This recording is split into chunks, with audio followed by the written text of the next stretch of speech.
অন্তর্বর্তী সরকার স্বল্প সময়ে যে সিদ্ধান্ত নিচ্ছে তা যৌক্তিক ও সময়োপযোগী, দেশে ফিরে বললেন মির্জা ফখরুল। তত্ত্বাবধায়ক সরকারের স্থায়ী রূপ চায় বিএনপি। আন্তর্জাতিক অপরাধ ট্রাইব্যুনাল পুনর্গঠন, অ্যাটর্নি জেনারেল সমমর্যাদায় চিফ প্রসিকিউটর হলেন অ্যাডভোকেট তাজুল ইসলাম, আরও 4 জনকে প্রসিকিউটর নিয়োগ। দেশে ফিরলেন সংযুক্ত আরব আমিরাতে সাধারণ ক্ষমা পাওয়া 20 বাংলাদেশি, আবেগ আপ্লুত স্বজনরা। অন্তর্বর্তী সরকারের প্রতি কৃতজ্ঞতা প্রবাসীদের, ভুক্তভোগীদের কর্মসংস্থান নিশ্চিতের দাবি। এবং দেশের মানুষের মাথাপিছু আয় বেড়েছে 32,784 টাকা। ব্যয় বাস্তবতায় মুক্তি মেলেনি হিমশিম অবস্থা থেকে। আয় বৈষম্য দূর করতে রাজস্ব আদায়ে ধনীদের অংশগ্রহণ বাড়ানোর তাগিদ।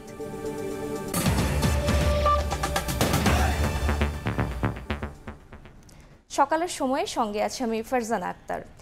অন্তর্বর্তীকালীন সরকার স্বল্প সময়ে যে সিদ্ধান্ত নিচ্ছে তা যৌক্তিক ও সময়োপযোগী বলে জানিয়েছেন বিএনপি মহাসচিব মির্জা ফখরুল ইসলাম আলমগীর। শনিবার রাতে সিঙ্গাপুর থেকে চিকিৎসা শেষে দেশে ফিরে হজরত শাহজালাল আন্তর্জাতিক বিমানবন্দরে কথা বলেন মহাসচিব। বিএনপির কর্মীদের বিভিন্ন স্থানেই চাঁদাবাজির বিষয়ে প্রশ্ন করা হলে তিনি বলেন, ঘটনার চেয়ে অপপ্রচার বেশি হচ্ছে। অল্প সময়ের মধ্যেই এই বিপ্লবের পরে, ছাত্র জনতা বিপ্লবের পরে আমাদের যে ইন্টারিম গভর্নমেন্ট আছে তারা ভালোই করছেন এবং খুব দ্রুত সময়ের মধ্যেই তারা সমস্যাগুলো সমাধান করার চেষ্টা করছেন এবং করেছেন অনেকগুলো। কেয়ারটেকার গভর্নমেন্টকে আমরা একটা স্থায়ী ব্যবস্থা করার জন্য আমরা এর আগে বলেছি আমাদের 31 দফাতে। আমরা দ্বিকক্ষ বিশিষ্ট পার্লামেন্টের কথা বলেছি সংবিধানের ব্যাপারে। এই বিষয়গুলো আলোচনার মাধ্যমে ঠিক করতে হবে। নিচে সবুজ জল, উপরে নীল আকাশ, চারপাশে সবুজের সমারোহ।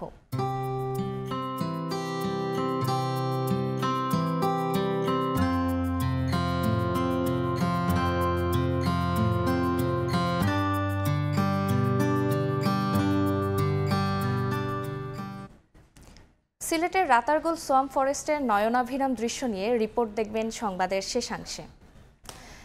পুনর্গঠন হলো আন্তর্জাতিক অপরাধ ট্রাইব্যুনাল। অ্যাটর্নি জেনারেল সমমর্যাদায় চিফ প্রসিকিউটর হিসেবে নিয়োগ পেয়েছেন অ্যাডভোকেট তাজুল ইসলাম। শনিবার আইন মন্ত্রণালয়ের এক বিজ্ঞাপনে এই নিয়োগের বিষয়ে জানানো হয়। এছাড়া আরও 4 জনকে প্রসিকিউটর পদে নিয়োগ দেওয়া হয়েছে।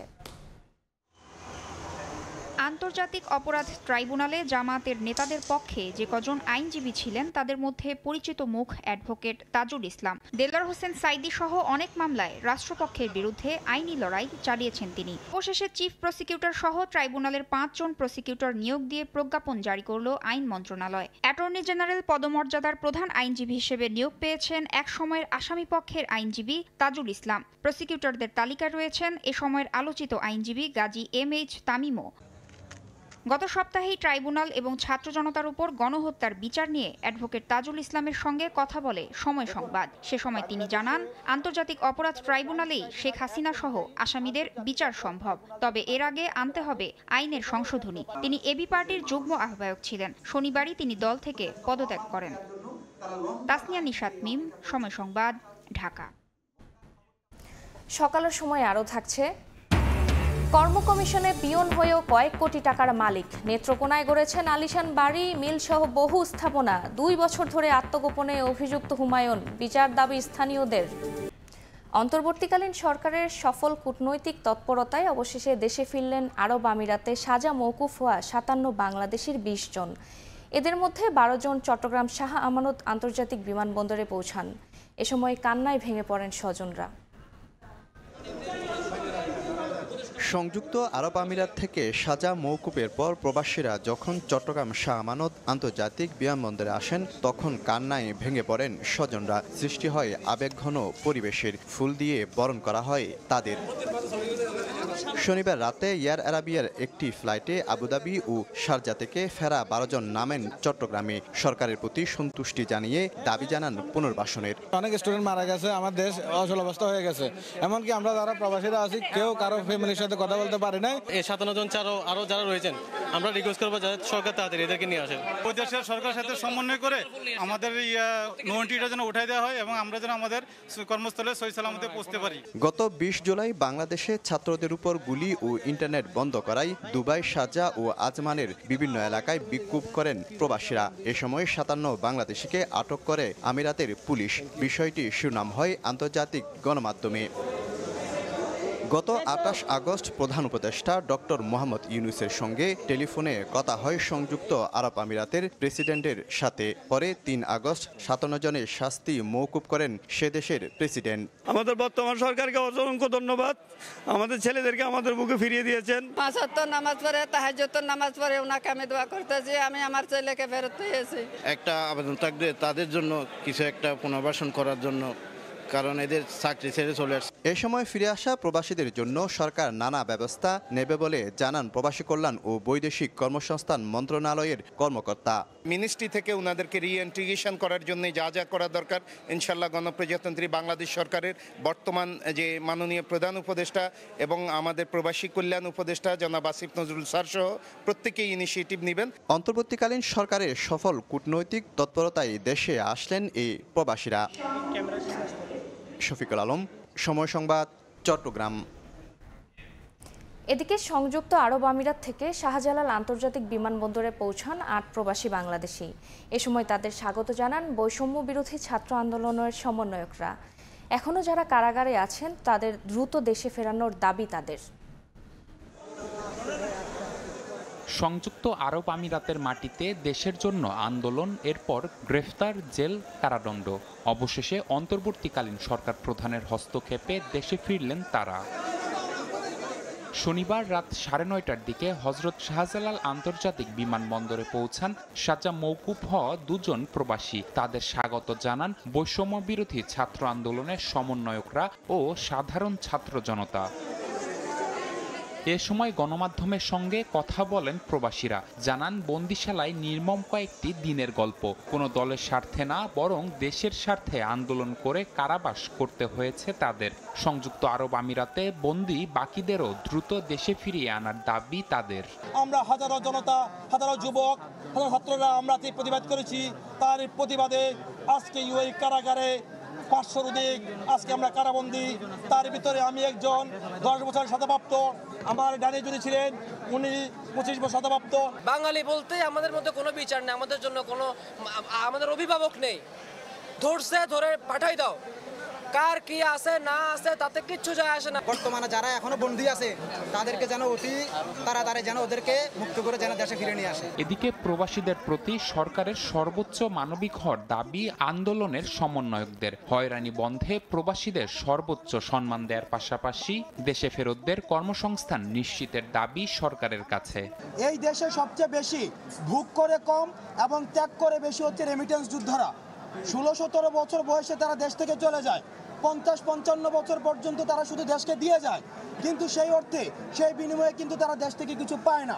কোনো কনসুলেটে, কোনো এম্বাসিতে আমাদের প্রবাসীদের প্রথম শ্রেণীর নাগরিকের অধিকার দিতে হবে এবং তারা যখন এয়ারপোর্টে আসবে তাদেরকে প্রথম শ্রেণীর নাগরিকের মর্যাদা দিতে হবে। আমাদের এই ভাইরা তাদের জীবনের বড় স্বপ্নটি হারিয়েছেন, তাদের চাকুরিটি হারিয়েছেন। আমরা অন্তর্বর্তীকালীন সরকারকে স্পষ্ট করে দাবি জানাই, অন্তর্বর্তীকালীন সরকার যেন আমাদের ভাইদের কর্মসংস্থানের ব্যবস্থাটি করেন। শনিবার সাজা মওকুফ হওয়া 2 জন সহ আন্দোলনে অংশ নেয় 8 জন প্রবাসী ঢাকায় ফিরেছেন। নিবিড় সাহা, সময় সংবাদ, ঢাকা। গেল অর্থ বছরে চলতি মূল্যে দেশের মানুষের মাথাপিছু আয় বেড়েছে 32,784 টাকা। অন্তর্বর্তী সরকার দায়িত্ব নেয়ার পর জাতীয় হিসাব পরিসংখ্যানে এ তথ্য জানিয়েছে বিবিএস।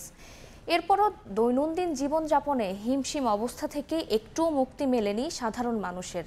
এজন্য বিগত সরকারের বৈষম্যমূলক উন্নয়নকে দায়ী করছেন তারা। এ অবস্থায় ক্রমবর্ধমান আয় বৈষম্য দূর করতে রাজস্ব আদায়ে ধনীর অংশগ্রহণ বাড়িয়ে নিম্নবিত্তের কর্মসংস্থান বাড়ানোর তাগিদ দিচ্ছেন অর্থনীতিবিদরা। এই দৃশ্য বাংলাদেশের অভিজাত এলাকা গুলশানের। ছুটে চলা ধনীদের গাড়ি থামতেই গরিবরা ছুটে আসেন সাহায্যের দাবিদার হয়ে, যদিও মাথাপিছু আয়ের হিসাবে তারা সবাই সমান। আমি জেল খাইছি, আমার অপরাধ, আমি বিক্রি করি। কেউ আবার অভাবী সংসারের কালো ছায়া কাটাতে দিনভর বিক্রি করে ফেরেন রঙিন খেলনা। 4টা বাচ্চা আছে, ওগুলার খাওয়া পড়া, লেখাপড়া, এই বেচতে পারলে ভালো, না বেচতে পারলে ভালো না। দিনভর পরিশ্রমে কারো অন্ন বস্ত্র বাসস্থানের মতো মৌলিক চাহিদা মিটলেও থাকছে না দুঃসময় পাড়ি দেওয়ার মতো কোনো সঞ্চয়। আগে বার আমার 1200, এখন মরণ যা 2700 টাকা মরণ যা। বাচ্চা ফুলান আছে 3 জন, অথচ গেল 28 আগস্ট বিবিএস প্রকাশিত জাতীয় হিসাব পরিসংখ্যানে উঠে এসেছে গেল অর্থবছর চলতি মূল্যে দেশের মানুষের মাথাপিছু আয় বেড়েছে প্রায় 33,000 টাকা। যদিও ব্যয় বাস্তবতায় কমেনি তাদের হিমশিম অবস্থা। জিনিসপত্র তো মাশাআল্লাহ আলহামদুলিল্লাহ অনেক দাম। আমাদের আয়টা কিভাবে বাড়ানো যায় বা আমাদের ব্যয়টা কিভাবে কমানো যায়, সরকার যদি এই ব্যাপারটা একটু চিন্তা ভাবনা করে তাহলে আমি মনে করি যে আমাদের দেশ আরো উন্নত হবে। ক্রমাগত আয় বৈষম্য যে প্রকট করছে ভোগ বৈষম্য গেল ডিসেম্বরে খানা আয় জরিপেই তা জানিয়েছে বিবিএস, যেখানে সংস্থাটি তুলে ধরেছে দেশের শীর্ষ 5% ধনী মানুষ ভোগ করছেন মোট সম্পদের 30 ভাগের বেশি, আর সবচেয়ে দরিদ্র 5%-এর কপালে জুটেছে 1%-এর 3 ভাগের 1 ভাগ মাত্র। এমন বাস্তবতায় যারা সন্তানের জন্য শিশু খাদ্য কিনতে হিমশিম খান সকাল দুপুর রাতে, তারা চান কর্মসংস্থানের সুযোগ যেন লড়তে পারেন উচ্চ মূল্যস্ফীতির চাপ মোকাবিলায়। আমার বাসা, আমার একটা ছোট 2 বছরের বাচ্চা আছে, তাদেরকে নিয়ে চলা আমার জন্য টাফ হয়ে গেছে। আমি আমার ছেলের দুধ কিনে দিতে পারি না। আয় বৈষম্য যদি না কমাতে পারি তাহলে উন্নয়ন হবে, কিন্তু আমরা এই সুফলটা ভোগ করতে পারবো না। অর্থনীতিবিদরা বলছেন বাড়তে থাকা ভোগ বৈষম্য কমাতে বিশেষ নজর দিতে হবে কর্মমুখী শিক্ষা ও শিল্পায়নের দিকে। বহুমাত্রিক বৈষম্য আমাদের দেশে বেড়েছে। আয় বৈষম্য কিভাবে আমরা কমাতে পারি সেদিকে সুনির্দিষ্ট পদক্ষেপ নিতে হবে। যিনি নাকি বেশি আয়ের মানুষ তার কাছ থেকে বেশি হারে আমি যদি নেই কর এবং তারপরে সেটাকে যদি সামাজিক সুরক্ষা, শিক্ষা, স্বাস্থ্য এগুলোতে যদি ব্যয় করতে পারি তাহলে কিন্তু সেকেন্ড রাউন্ডে এসে আয় বৈষম্যটা কমে। প্রকট আয় বৈষম্য কমাতে না পারলে সমাজ ও রাষ্ট্রে নৈরাজ্য বাড়তে পারে বলেও শঙ্কা তাদের। খাতগুলোকে আমাদের আরও বেশি অগ্রাধিকার দিতে হবে। কামরুল হাসান সবুজ, সময় সংবাদ, ঢাকা। ফ্যাসিস্ট সরকারের পতনের 1 মাসেও সিলেটের অর্ধশতাধিক আদালতে সরকারি আইন কর্মকর্তা নিয়োগ না হওয়ায় ভোগান্তিতে পড়েছেন বিচার প্রার্থীরা। বিগত সরকারের আমলে রাজনৈতিকভাবে নিয়োগ দেয়া আইন কর্মকর্তাদের অপসারণ করে নতুন আইন কর্মকর্তা নিয়োগ করে আদালতগুলোতে গতি ফিরিয়ে আনার দাবি জানিয়েছেন আইনজীবীরা। ইকরামুল কবিরের রিপোর্ট, ছবি তুলেছেন নওশাদ আহমেদ চৌধুরী। বৈষম্য বিরোধী ছাত্র জনতার আন্দোলনে ফ্যাসিস্ট সরকারের পতনের 1 মাস পূর্ণ হলো। এই সময়ের মধ্যে বিগত সরকার আমলে রাজনৈতিকভাবে নিয়োগ পাওয়া সিলেটের বিভিন্ন আদালতে 1.5 শতাধিক আইন কর্মকর্তার নিয়োগ বাতিল করে নতুন আইন কর্মকর্তা নিয়োগ দেওয়া হয়নি। আইন কর্মকর্তা না থাকায় আদালতগুলোর বিচার কাজ পিছিয়ে পড়ছে বলে মনে করছেন আইনজীবীরা। কোর্টে আসলে কাজটা একটা যৌথ প্রক্রিয়া, বিজ্ঞ বিচারক, বিচার প্রার্থী এবং আইনজীবীর সাথে সাথে পিপিগণের ভূমিকা অবশ্যই গুরুত্বপূর্ণ। কাজে এই অবস্থায় অবশ্যই আমাদের বিচার প্রক্রিয়া ত্বরান্বিত করতে আমাদের অসুবিধা হচ্ছে।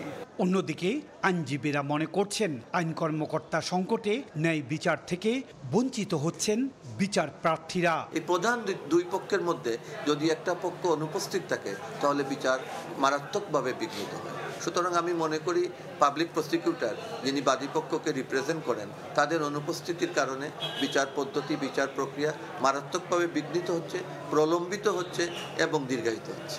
সিলেটে 60টি আদালতে বিচারাধীন মামলার সংখ্যা লাখের মতো।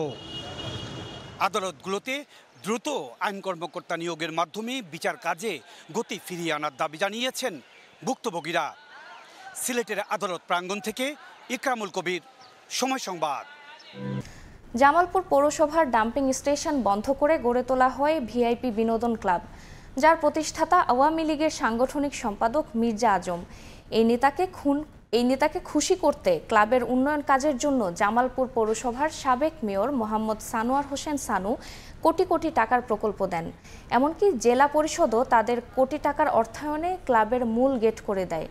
পৌরসভার এত টাকা ব্যয়ে একটি ক্লাবের উন্নয়নকে অযৌক্তিক বলছেন সাবেক পৌর মেয়র। জাহাঙ্গীর আলমের তথ্য, আবুল কালাম আজাদের ছবি নিয়ে রিপোর্ট। জামালপুর শহরের পলাশগড় এলাকায় 4.5 একর জমির ওপর ছিল একমাত্র পৌরসভার ভাগাড় বা ডাম্পিং স্টেশন। 2021 সালে পুরো ডাম্পিং স্টেশন বন্ধ করে দিয়ে ওই জমি নামমাত্র মূল্যে 20 বছরের জন্য ইজারা দেয়া হয় রিক্রিয়েশন ক্লাবকে। এছাড়াও পৌরসভার 8 শহর প্রকল্পের আওতায় প্রায় 4.5 কোটি টাকা ব্যয়ে ক্লাবটির জন্য নির্মাণ করা হয় সীমানা প্রাচীর, রাস্তা ও পয় নিষ্কাশন ব্যবস্থা। তবে স্থানীয়দের অভিযোগ ক্লাবটিতে চলত অনৈতিক কাজ, আর ক্লাব নির্মাণের ফলে বন্ধ করে দেয়া হয় 6টি গ্রামের 20,000 মানুষের চলাচলের রাস্তা। এছাড়াও দখল করা হয় কয়েকজনের জমি। ক্লাবটির প্রতিষ্ঠাতা আওয়ামী লীগের সাংগঠনিক সম্পাদক মির্জা আজমের নির্দেশে এমন অনিয়ম করেছেন জামালপুর পৌরসভার সাবেক মেয়র ও ক্লাবটির কোষাধ্যক্ষ মোহাম্মদ সানোয়ার হোসেন সানু। মির্জা আজমের ডান হাত হিসেবেই পরিচিত সানু মির্জা আজমকে খুশি করতে কোনো নিয়ম নীতির তোয়াক্কা না করে পৌরসভা থেকে একে একে প্রকল্প দিয়েছেন ওই ক্লাবে। ক্ষমতাশালী ব্যক্তিরা এই রাস্তা বন্ধ করে দিয়ে রিক্রিয়েশন ক্লাব করেছে। ক্লাব প্রতিষ্ঠিতগুলো রাত দিন 24 ঘন্টা এনে লোক আড্ডা হইতো। যে কোনো জরুরি দরকার বলে সিধা ভাই গেতাম গা, আমার রাস্তাটা শর্ট হইতো। রিক্রিয়েশন ক্লাবের সদস্য হওয়ার জন্য গুনতে হতো 5 লাখ টাকা। মির্জা আজমকে খুশি করতে দলের প্রভাবশালী অনেক নেতাকর্মীরাও 5 লাখ টাকা দিয়ে সদস্য পদ নেন। একটি বেসরকারি ক্লাবের জন্য পৌরসভার এত ব্যয় অযৌক্তিক ও বিধি পরিপন্থী বলে মনে করছেন অনেকেই। এটার সাথে পৌরসভা জনগণের কোনো স্বার্থ নাই, কাজেই আমরা মনে করি যে পৌরসভা এই জায়গাটি এভাবে ক্লাবের নামে বরাদ্দ দিতে পারে না। এটা আমার কাছে মনে হয় এটা যৌক্তিক না। গত 5 আগস্ট শেখ হাসিনার পদত্যাগের পর ক্লাবটি জ্বালিয়ে দেয় বিক্ষুব্ধ জনতা। পৌর প্রশাসক বলছেন তদন্তে কোনো অনিয়মের প্রমাণ পেলে জড়িতদের বিরুদ্ধে নেওয়া হবে আইনি ব্যবস্থা। এই সংক্রান্ত কোনো অভিযোগ যদি আমাদের কাছে আসে তাহলে আমরা সেই অভিযোগটি অবশ্যই ঊর্ধ্বতন কর্তৃপক্ষের নজরে আনব এবং ঊর্ধ্বতন কর্তৃপক্ষের আদেশ নির্দেশ অনুযায়ী আমরা পরবর্তী আইনগত ব্যবস্থা গ্রহণ করব। রিক্রিয়েশন ক্লাবের সদস্য সংখ্যা 469 জন। ক্লাবটি আনুষ্ঠানিকভাবে যাত্রা শুরু করেছিল 2023 সালের জানুয়ারিতে। সময় সংবাদ, জামালপুর। কর্ম কমিশনে পিয়নের চাকরি পেয়েই যেন আলাদিনের চেরাগ পান। আঙুল ফুলে কলাগাছ হন নেত্রকোনার মোহাম্মদ হুমায়ুন কবির। চাকরি বাণিজ্য করে কোটি কোটি টাকার মালিক, গড়েছেন আলিশান বাড়ি, মিল ও জায়গা জমি সহ বহু স্থাপনা। ব্যাংক থেকে ঋণ নিয়েছেন কোটি কোটি টাকা। তবে গত 2 বছর ধরে আত্মগোপনে অভিযুক্ত হুমায়ুন। আলপনা বেগমের তথ্য ও আবু সুফিয়ানের তোলা ছবিতে রিপোর্ট। একরের পর একর জমি, তার মাঝে আলিশান বাড়ি, মিল, কারখানা। নামে বেনামে বাড়িগুলোর কোনোটিতে থাকেন ভাই বোন, আবার কোনো বাড়ি ভাড়া দেয়া। নেত্রকোনা জেলা শহরের যোগাটি গ্রামের বাসিন্দা আরুজ আলী মুক্তিযোদ্ধা হিসেবে সনদপ্রাপ্ত হওয়ায় কোটায় কর্ম কমিশনে পিয়নের চাকরি পান তার ছেলে 8ম শ্রেণী পাস হুমায়ুন। এরপরই তিনি যেন আলাদিনের চেরাগ পান। এলাকাবাসীর অভিযোগ, পিয়নের চাকরি করেই একযোগে কয়েক কোটি টাকার মালিক হয়েছেন হুমায়ুন। সরকারি চাকরি দেওয়ার প্রলোভনে বহু মানুষের কাছ থেকে হাতিয়ে নিয়েছেন নগদ টাকা ও জমি, যা দিয়ে তৈরি করেছেন অটো রাইস মিল সহ বেশ কয়েকটি কারখানা। তার সম্পদ যে কত তার হিসেব দিতে গিয়ে হিমশিম খান কারখানার কর্মচারীরা। ওনারা আর কয়টা জায়গা আমি বলতে পারবো না, কিন্তু আমি তো এখানে তাই এটাই বলতে পারবো। আর কয়টা আছে কয়েক কোটি টাকা খরচ করে একটা মিল করতেছে, এটাও দেখছি আর কি। কিন্তু একজন পিয়নের চাকরি করে সে এত টাকা কিভাবে কামাইছে আমাদের জানা নাই। ভুক্তভোগীদের অভিযোগ, অনেককে চাকরির কথা বলে লাখ লাখ টাকা হাতিয়ে নিলেও দেননি চাকরি। তারা টাকা ফেরতের পাশাপাশি অভিযুক্ত হুমায়ুনের শাস্তি দাবি করেছেন। এমনকি ব্যাংক থেকে কোটি কোটি টাকা ঋণ নেওয়ারও অভিযোগ তার বিরুদ্ধে। 5 কাঠা জমি নিছে আর 1,70,000 টাকা এই নগদ নিছে। 5 লাখ টাকা দিয়েছিলাম চাকরির জন্য, চাকরি তো হয় নাই, 4 লাখ দিছে আর 1 লাখ টাকা বাকি দিছে। তবে অভিযুক্তের স্বজনরা জানান গত 2-3 বছর ধরে যোগাযোগ নেই হুমায়ুনের সঙ্গে। তার বিরুদ্ধে ওঠা অনিয়ম ও দুর্নীতির অভিযোগও অস্বীকার করেন পরিবারের লোকজন। কিছু যাবত আমি ব্যবসা নিয়ে ব্যস্ত, উনি ঢাকাতে থাকে। এই যে আমার সাথে দেখা সাক্ষাৎ নাই, প্রায় 2-4 বছর যাবত ওনার সাথে সম্পর্ক নাই। ঢাকা জায়গাটা তো আমার মনে হইতেছে না, ঘনা দিন না কই আমার। হুমায়ুন কর্ম কমিশনের 4র্থ শ্রেণীর কর্মচারী হিসেবে চাকরি পান 2007 সালে। এরপর গত 15 থেকে 16 বছরে তিনি কোটিপতি বনে যান। সময় সংবাদ, নেত্রকোনা। হবিগঞ্জে বন্যার পানি নেমে গেলেও খোয়াই নদীর বাঁধের ভাঙন নিয়ে চরম আতঙ্কে নদীপাড়ের মানুষ। প্রায় 2/3 মাটি চলে গেছে নদীগর্ভে। এদিকে জালালাবাদ এলাকায় ভাঙন মেরামত না হওয়ায় নৌকার চলাচল করতে হচ্ছে স্থানীয়দের।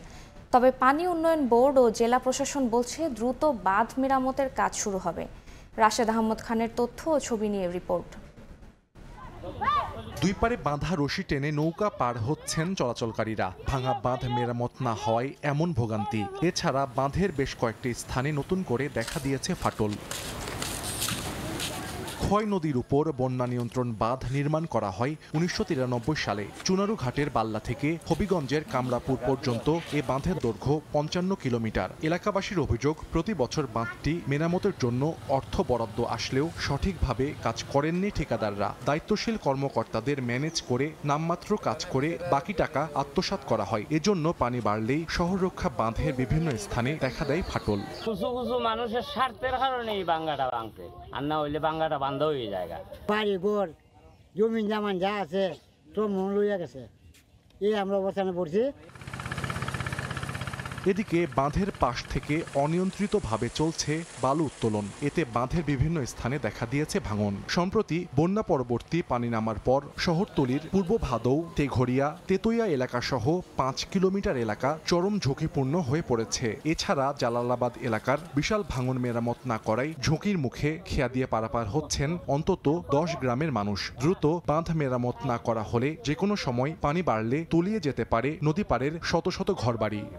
ইঞ্জিনিয়ার আইব বানবো ইতা কইরা এলাই গেছে, এখন এমন বাঙ্গার দিছে গুলা আইয়া আমরা ক্ষতি অনেক হয়েছে। আর যে বড় গান করছে এখন আমরা ফাড়ালে খুব সমস্যা। দূরের গর্দের থেকে আসছে এত বড় হইছে, আপনার নৌকাইদা চলাচল করতে হয় 2 টানার মানুষের দিকে। যদি আপনার এটা এখনো সরকার ব্যবস্থা না করে তাহলে সহ পুরা এলাকাবাসী অশান্তি ভোগ করবে এবং তলে থাকবে।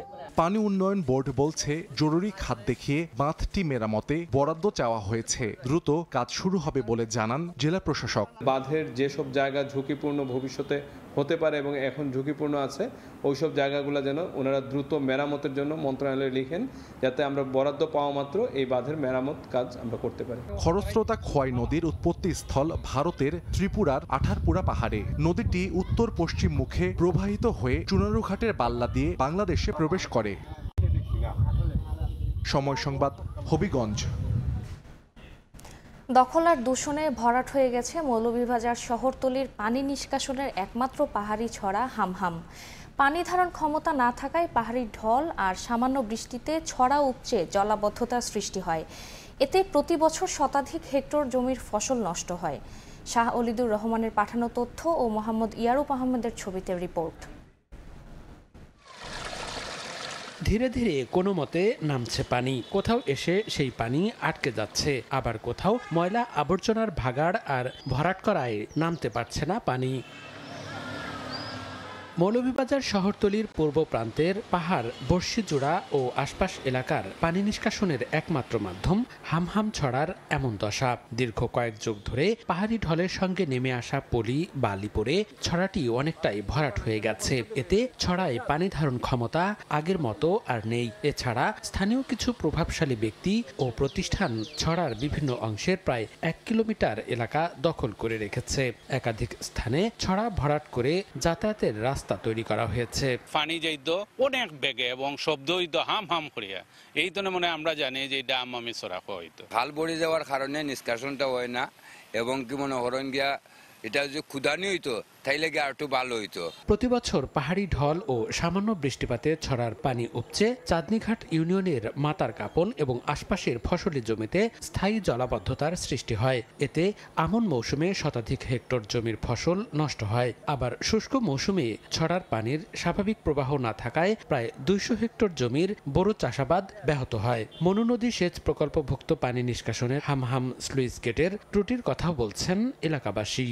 খাল যারা খরিয়া দেওয়া হয় তাইলে এলাকার কৃষি ক্ষেত ভালো হইব, বা আগামী দিন ক্ষেত গৃহস্থী করলে বন্যা এখানে কোনো পানি জমতো না। এই সুইচ গেটটার সমস্যা হয়েছে গিয়া, আগে চেইন লাগাইলে আছে, চেইনের মাঝে রশি লাগাইলে আছিল, রশি দিয়া ঠানাইয়া দিলে গেটটা উঠি দিত। তখন বন্যার পানির ভিতরে ঢুকতো, নামিয়া যাওয়ার সময় ওই চেইন দিয়া গেটটারে একটু উঠাইয়া দিলেই পানি দ্রুত নামিয়া যাইতো গিয়া। আর এখন এটাগুলা না থাকায় গেটটা সাফি থাকে। হামহাম ছড়ার দখল ও দূষণ প্রতিরোধে প্রয়োজনীয় উদ্যোগ নিতে একটি প্রকল্প প্রস্তাব ঊর্ধ্বতন কর্মকর্তা বরাবরে পাঠানো হয়েছে বলে জানালেন পানি উন্নয়ন বোর্ডের কর্মকর্তা। প্রকল্পটি যাচাই বাছাই পর্যায়ে রয়েছে। যদি প্রকল্পটি অতি শীঘ্র অনুমোদন হয় তাহলে এই ছড়ার আমরা পুনরায় এর যৌবন ফিরিয়ে আনার জন্য অবৈধ দখলদারদেরকে উচ্ছেদ করে এবং এর তলদেশ খননের মাধ্যমে এই যে দুঃখ বা দুর্দশাটা লাঘব করা সম্ভব হবে। 2.5 কিলোমিটার দীর্ঘ হামহাম ছড়াটি জেলা সদরের চাঁদনীঘাট ইউনিয়নের মাতার কাপন হয়ে মনু নদীতে গিয়ে যুক্ত হয়েছে। সময় সংবাদ, মৌলভীবাজার। ভারত সফরের আগে বাংলাদেশে এসে ক্যাম্পের দায়িত্ব নেবেন প্রধান কোচ চান্ডিকা হাথুরুসিংহে, জানিয়েছেন বিসিবি পরিচালক নাজমুল আবেদিন ফাহিম। তবে দীর্ঘমেয়াদে তার ভবিষ্যৎ কি হবে তা এখনও ধোঁয়াশায়। সাকিব আল হাসান কাউন্টি ক্রিকেট খেলে সরাসরি ভারতে সিরিজ খেলতে যাবেন বলেও জানান তিনি। টাইগার অলরাউন্ডারের দেশে ফেরার ব্যাপারে এখনও সিদ্ধান্ত হয়নি। প্রতিপক্ষ কঠিন হলেও বাংলাদেশের সাম্প্রতিক পারফরম্যান্স সহ সমীহ আদায় করবে ভারতের। মাঠ কিংবা টেবিল, বিসিবি জুড়ে ব্যস্ততা সর্বত্র।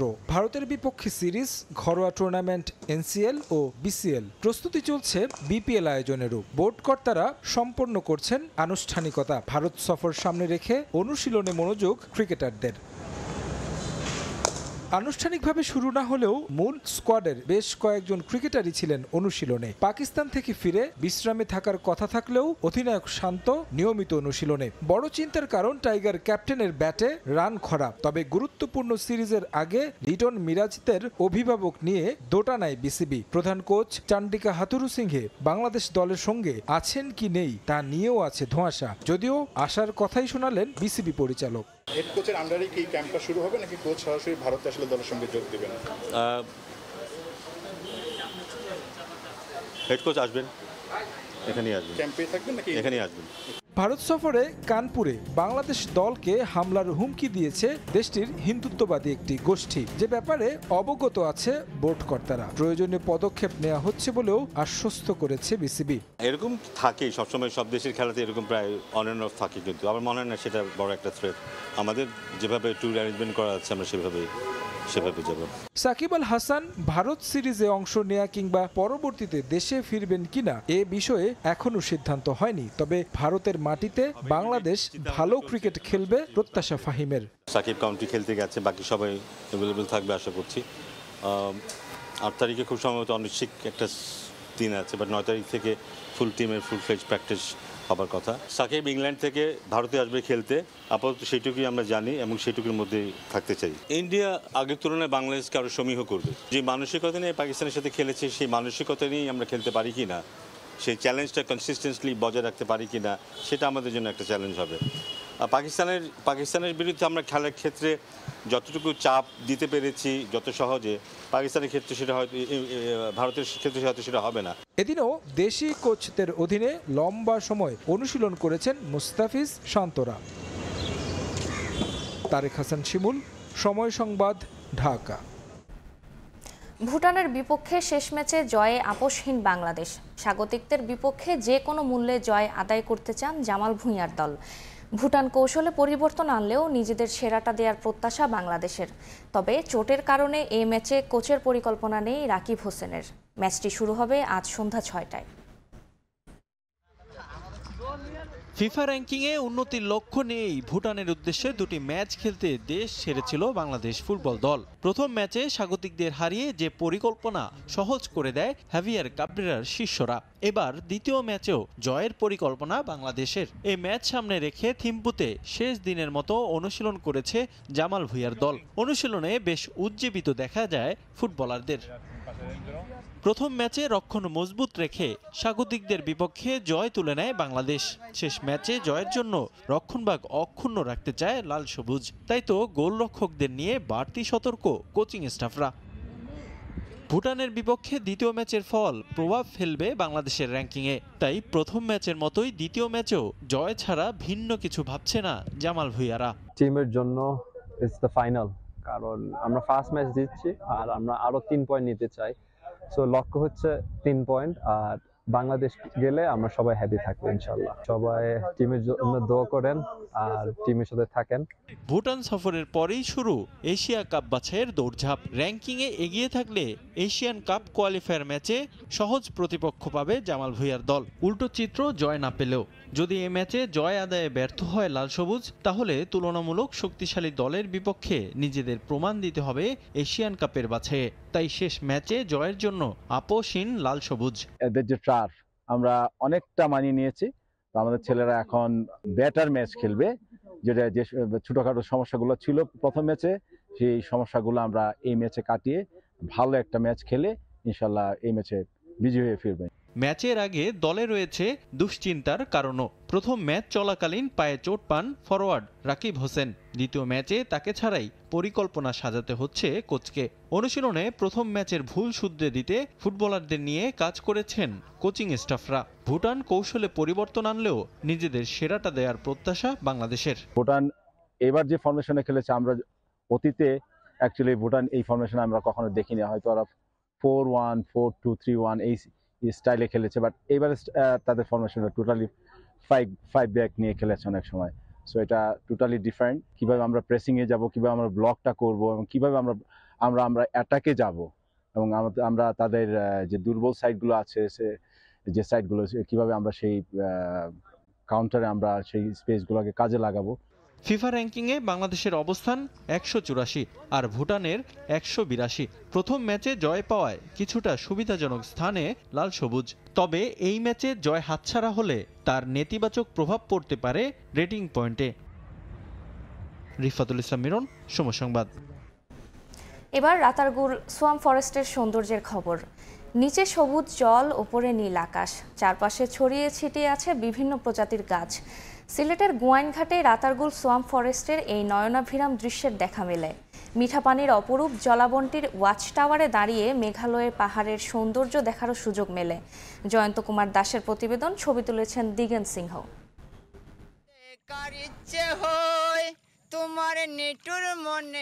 চারপাশে সবুজের সমারোহ, তার মাঝে স্বচ্ছ জলরাশি। পর্যটকবাহী নৌকা ছুটে চলছে গাছগাছালি ঘেরা বনের মাঝে, যার ছোঁয়ায় দোলা লাগে হৃদয়ে।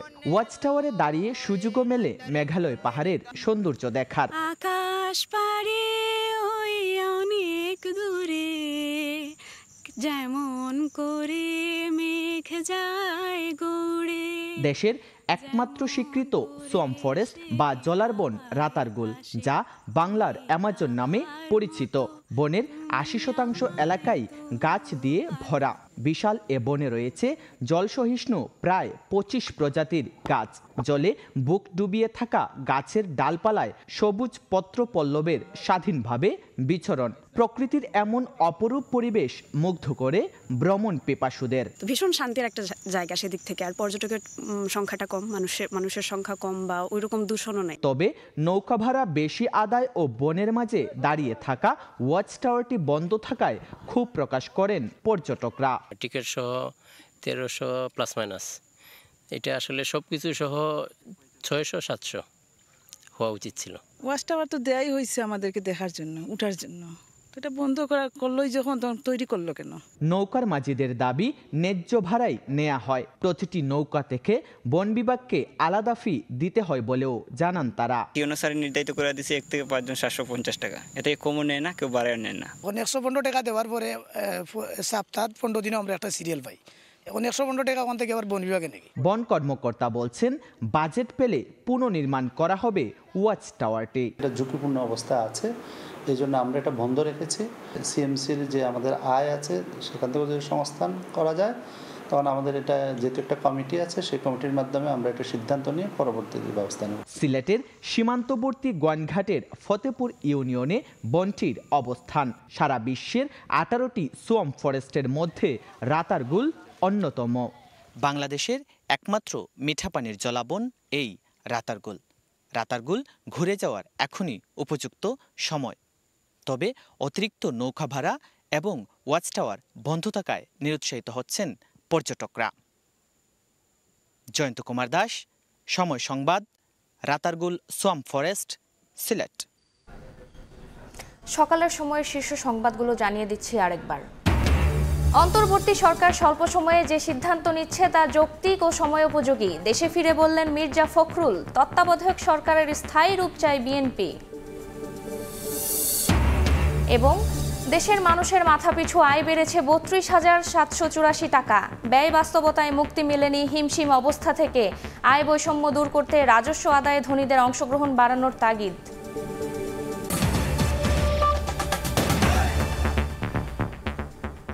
এই ছিল সকালের সময়, সঙ্গেই থাকুন সময়ের।